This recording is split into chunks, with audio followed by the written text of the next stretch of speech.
Hello my dear students. So today we are here with the new topic, natural history of disease and concepts of prevention.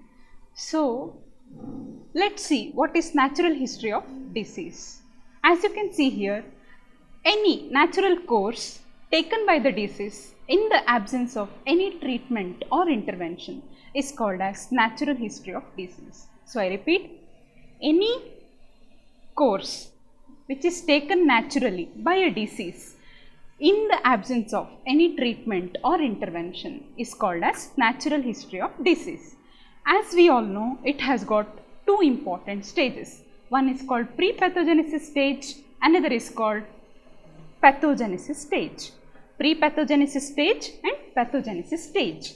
In pathogenesis stage, there are two more subdivisions, early pathogenesis stage and late pathogenesis stage.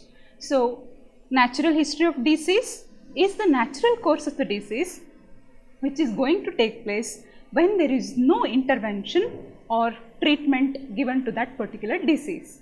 And it has got two important stages. One is called pre-pathogenesis stage, another is called pathogenesis stage.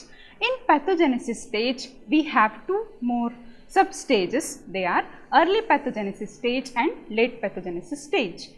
Here we can see that pre-pathogenesis stage can be prevented by applying primary prevention, whereas early pathogenesis is prevented by secondary prevention measures and late pathogenesis is prevented or tertiary prevention is applied to the late pathogenesis stage. So, we all know that there are different levels of prevention: primordial, primary, secondary and tertiary. So, in pre-pathogenesis stage, primordial and primary prevention is applied, whereas in pathogenesis stage, in that early pathogenesis stage, we can apply secondary prevention measures, whereas in late pathogenesis stage, we may have to apply tertiary prevention measures to prevent the disease. As you can see, early pathogenesis, secondary prevention, late pathogenesis, tertiary prevention. Now, as you can see here, this is a complex chart which you can see to explain the natural history of the disease. We know the basics, now it is very easy for us. See here, we have pre-pathogenesis stage and pathogenesis stage. In the period of pre-pathogenesis, what are the things going to happen? There is a disease process. Before man is involved, there is an interaction between three things: agent, host and environment. My dear students, you know this is called epidemiological triad. So, agent, host, environment all together form epidemiological triad. So, there is a disease process before the man is involved. In the epidemiological triad, what is going to take place? Agent and host are brought together to produce a disease provoking stimulus. Then, once there is a disease provoking stimulus, it enters into the period of pathogenesis. Nothing but this is the period or the course of the disease which is happening in man. So, pre-pathogenesis, before the man is involved, pathogenesis period is the course of the disease which is happening in man. Now, let us see, we have seen that there is epidemiological triad, there is interaction between agent and host to provoke a stimulus. So, what happens in the human host? As you can see here, interaction of host and stimulus is going to produce host reaction. So, in the human host, interaction of host and stimulus is going to produce the host reaction, and we will see the clinical horizon. Clinical horizon means what are the various clinical features which you are going to see here, or the clinical stages which you are going to see here. See here, tissues and physiological changes are going to take place. Once there is tissue and clinical physiological changes, then there will be appearance of some signs and symptoms. This will lead, next stage is illness. If you do not prevent it at this stage, it will go for disability. Still you do not prevent it, it will go for defect and then chronic state. And if it is like not intervened at all, they can land up in death. But in illness, if there is a good immunity and resistance and there is some clinical intervention which is taken place, they will land up in recovery. So, the two ends are either recovery or death. So, there is a set of clinical horizon starting from signs and symptoms, illness, disability, defect and chronic state. If you intervene at this illness state, they can go for recovery, or if not, if you are not given proper preventive measures, it can go for death. So, as in the previous slide, as we have seen, there is early pathogenesis stage and late pathogenesis stage. So, in the human host, there is interaction between host and stimulus, right? So, this is the early pathogenesis stage. Then there is a host reaction which will pass in different stages like early lesion, advanced disease and convalescence. So, this is in detail about pre-pathogenesis and pathogenesis stage. So, if you want to summarize it, how do we summarize it? There are two stages, stage of period of pre-pathogenesis, period of pathogenesis, which has got two stages again, early pathogenesis, late pathogenesis. In the period of pre-pathogenesis, you have three things which are interacting: agent, host and environment. This is before the man is involved in the process of disease. Then what happens? There is a interaction between agent and the host together to produce a stimulus. And then what happens? This particular thing enters the human host. So, now the man is involved. It is nothing but the period of pathogenesis where there is interaction of host and the stimulus leading to host reaction. So, there will be early tissue changes, physiological changes which are going to take place. Then there will be appearance of signs and symptoms, illness. Then there is disability, defect. Then also the chronic state, still you do not intervene, it will go for death. And if you intervene at the stage of illness, or if there is a good immunity and resistance, then what happens? They can go for recovery.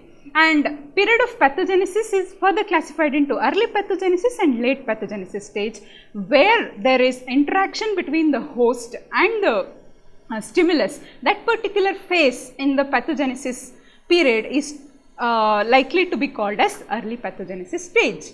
Now, why should we know this natural history of disease? As you can see here, we are not intervening anywhere.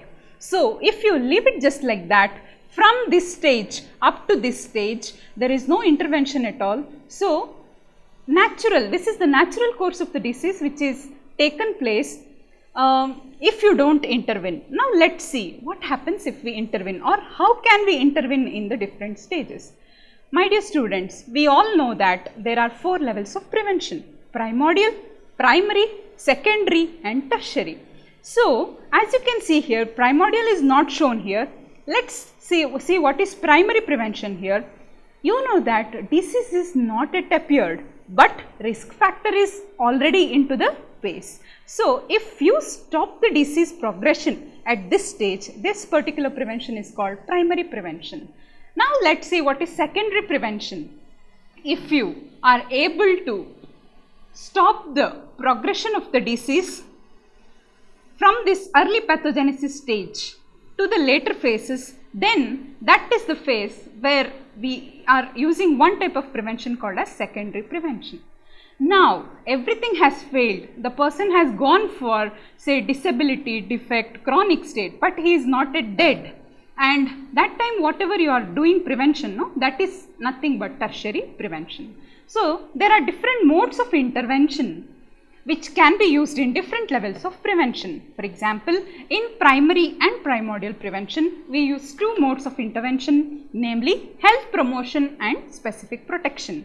In secondary prevention, we have another 2 modes, early diagnosis and treatment. Whereas in tertiary prevention, we have 2 more modes of intervention, disability limitation and rehabilitation. So, as you can see here, we have a small recap of what we have studied now. Natural history of the disease is nothing but the course of the disease which takes place naturally if you do not intervene or if you do not treat the particular disease. It has got 2 phases, early pathogenesis stage, period of pathogenesis. Pre-pathogenesis stage is the one where the particular course of the disease is not involving man, that is before man is involved, and after man is involved it is the period of pathogenesis. Again it is sub-classified into two. One is the early pathogenesis stage, another is the late pathogenesis stage. So, in period of pre-pathogenesis we have epidemiological triad interaction which enters into the period of pathogenesis, where if you do not intervene, what is going to happen? Because of the stimulus between the host and the interaction between the host and the stimulus, there is signs and symptoms, illness. If you treat, it will recover. If you do not treat, what is going to happen naturally for the disease? It will land up in disability, defect, chronic state. Still you do not prevent it or intervene, then it is going to land up in death. So, different levels of prevention which we are going to study in the later classes are can be intervened in different phases.